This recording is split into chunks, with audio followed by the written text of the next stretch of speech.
they're recommended if you wear leggings and stuff to wear thongs. So the reason I'm saying this is because I've tried to back like when I was like 18. I was like, yeah, I'm a fresh university student. I'm gonna be such a normie. I'm gonna buy one.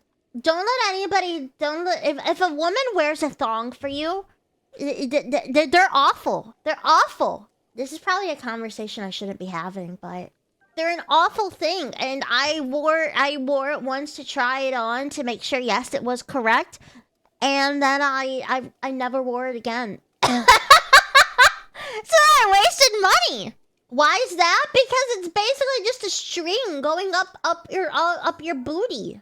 And eventually I just threw it out because I'm like, this was a waste of freaking money. But I was friends with some normie people. And I remember I was like, they were like, yeah, you go to this store and this is where it's gonna have them. They didn't talk like that. They didn't talk like Carl Weezer. Why would they do that voice? But they were like, yeah, this is where you get them from. And I'm like, okay, cool. And I then, like I said, I never wore it again. So if any of you guys ever have a lady, and if she ever decides to go and she's like, haha, look at this beautiful thong that I'm wearing for you, my love. Just so you know, she's probably very uncomfortable while wearing it.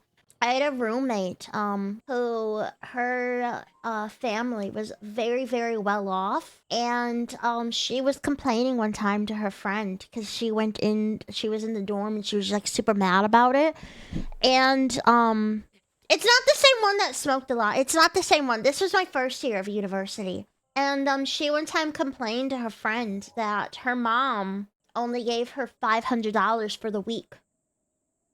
The week. Every time somebody brings up university, that's actually what I think of. Not the paying in the bottles or anything. I think of my roommates who would get $500. By the way, so she was fairly tall as well. She was like 5'7". Her boyfriend had to be like over 6 feet tall. So that's not tall. Listen, it's tall. And sometimes she would be like, hey, my boyfriend's coming over. I'm like, all right. And then I would stay at my sister's place instead. I overheard her one time talk about, so our showers were almost too, I don't know how anybody else fit in them because it felt too cramped up, even like for me. I overheard her talking with one of her friends who went to the same uni. She brought up that they had sex in the shower, and I to this day on have no idea how they did that, because like I said, that shower was too small even for me. Needless to say, I bleached the shower, but